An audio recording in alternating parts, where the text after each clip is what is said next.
Good afternoon. My name is Fred Lamb. I'm a postdoc in Mike Yaffe's lab here at the KI. I would like to thank the organizers for giving me an opportunity to give a talk about some of the work that we have been doing in collaboration with Dr. Paula Hammond's lab in the Department of Chemical Engineering and here at the Koch Institute, developing a targeted liposomal nanoparticle system for delivery of combination therapies to gliomas. This work was started when I was a postdoc in Scott Floyd's lab, clinical investigator here at the Koch Institute. I'll begin by briefly outlining some of the challenges to effective delivery of therapies to gliomas and other CNS tumors. And it's really these challenges that fueled the reasons for developing this targeted nanoparticle platform. I will then present some of our data characterizing the delivery of combination therapies using these nanoparticles to intracranial orthotopic mouse models of glioma. Finally, I will discuss how we plan to use this platform to deliver treatment specifically to pediatric gliomas. So let's begin by talking about some of the challenges of delivery for therapies to the brain. The structural complexity of the central nervous system poses several obstacles to development and delivery of therapies. The presence of the blood-brain barrier effectively excludes most substances and small molecules from entering the brain. Once they do penetrate the barrier, they are subjected to the forces of cerebrospinal fluid dynamics, or CSF washout.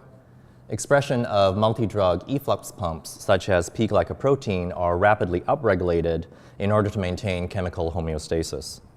Finally, the complex cellular organization of the brain complicates targeting of specific cell populations, such as tumor cells.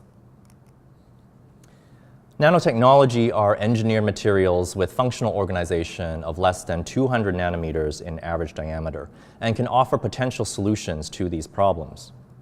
There have been several reports using drug-loaded particles, aptamers, liposomes, and targeted particles to assist in the delivery of therapies across the blood-brain barrier. So while using liposomal nanoparticles is not particularly novel, what is new here is our ability to package dual therapies in a single liposomal formulation in order to target tumors. And this nanoparticle was developed by Stephen Morton, a previous graduate student in the lab of Paula Hammond.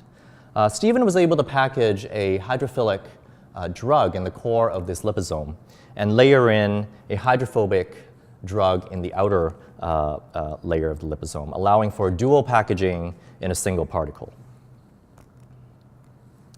These liposomes have an average diameter of approximately 150 nanometers and can be functionalized using surface ligands such as transferrin and folate to assist in tumor targeting. Insertion of a fluorophore on the surface of the liposome also allows for tracking via fluorescence microscopy.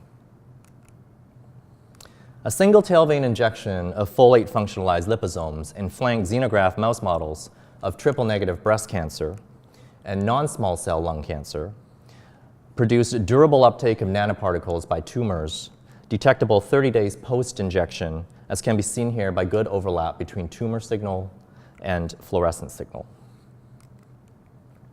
Animals with BT20 triple-negative breast cancer xenografts treated with particles loaded with doxorubicin and the EGFR inhibitor erlotinib demonstrated significant decreased tumor burden over a course of 30 days following a single initial IV dose of nanoparticle compared to particles loaded with just doxorubicin or empty particles alone. This advantage of combination therapy was also observed in animals with A549 non-small cell lung cancer xenografts. As nanomaterials functionalized with folate and other ligands, such as transferrin, have been previously shown to have good uptake in gliomas, our results gave us hope that we could use this functionalized liposome to address the issue of tumor targeting in the brain. However, we first needed to see whether or not these liposomes can indeed cross the blood-brain barrier. To do this, we functionalized our nanoparticles with either transferrin or folate and assessed their accumulation in the brains of non-tumor-bearing mice.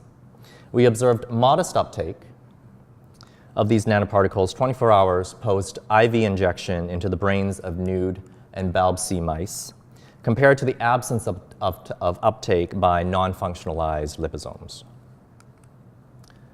Confocal microscopy of brain sections also demonstrated relative increased uptake of transferrin functionalized liposomes compared to folate, with no detectable uptake by non-functionalized particles. Using a cranial window surgery technique where we remove the skull to allow for direct real-time fluorescence microscopy via multiphoton imaging, we were able to see rapid uptake of transferrin liposomes by endothelial cells of surface diploic blood vessels. Imaging of deeper microvessels, outlined here in white, also demonstrated diffusion of particles across the blood-brain barrier into the surrounding brain. This can be further appreciated in this composite image of a cross-section of a blood vessel demonstrating uptake of nanoparticles in the endothelium with the diffusion gradient of particles into the surrounding brain. So these results were encouraging and indicated that we could use our functionalized liposomes to address the challenge of blood-brain barrier access. We next tested the ability of our functionalized liposomes to target glioma cells in 2 intracranial orthotopic mouse models.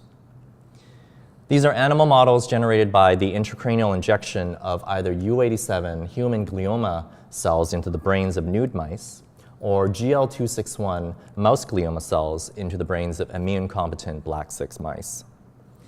These cell lines stably express firefly luciferase and allow us to track tumor growth and response to treatment using bioluminescence imaging. They also express green fluorescent protein, allowing us to perform fluorescence imaging studies. As an example, shown here is an intracranial U87 Mg glioma on multiphoton imaging with fluorescence nanoparticles coursing through an adjacent brain microvessel. Intravital imaging 7 days post-IV injection of transferrin-conjugated liposomes, shown here in magenta, demonstrate uptake at the surface of the tumor, forming a liposome rind on the surface, with some particles penetrating deeper into the tumor. This surface binding is demonstrated in this 3D rendered video.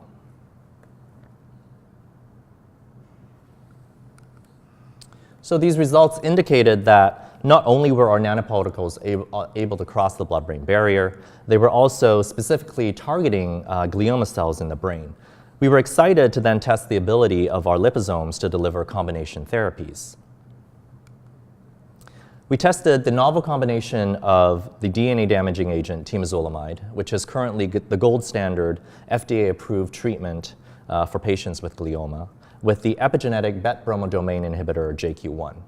We chose to use JQ1 because we recently published findings demonstrating the ability of JQ1 to increase DNA damage signaling in a panel of tumor cells in vitro, including U87MG cells. Furthermore, both JQ1 and temozolomide have excellent penetration across the blood-brain barrier, and both drugs have previously been shown individually to be effective at decreasing tumor burden in mice with gliomas. U87MG mice treated with combination JQ1 plus temozolomide demonstrated decreased tumor burden compared to single-agent therapy alone following a 5-day course of treatment. Significantly, mice receiving liposomal loaded drug demonstrated further decrease in tumor burden compared to mice receiving an equivalent dose of free drug across treatment arms. This improved reduction in tumor burden in the liposome-treated mice, shown here as solid lines on this Kaplan-Meier plot, led to increased survival compared to mice that received free drug, shown as dotted lines. Temozolomide-treated mice, shown here in green, lived longer than JQ1-treated mice, shown in red, while JQ1 plus temozolomide-treated mice, shown in blue, demonstrated significant additive effects on survival. The superior ability of liposome-loaded drugs compared to free drugs to decrease tumor burden was also observed in our GL261 immune-competent syngeneic mouse model. Again, temozolomide performed better than JQ1 at reducing tumor burden, while combination therapy produced significant additive effects. Liposome-loaded particles again showed superiority compared to free drug in decreasing tumor burden. We were also able to show improved survival in GL261 mice who received liposome-loaded drug compared to free drug. Here again, shown in green, temozolomide-treated mice lived longer than JQ1-treated mice, shown in red, with significant additive effects in JQ1 plus temozolomide-treated mice, shown in blue. So this set of results suggested that by packaging drugs using our targeted liposomes, we were able to decrease the effects of CSF washout, leading to increased tumor destruction and survival.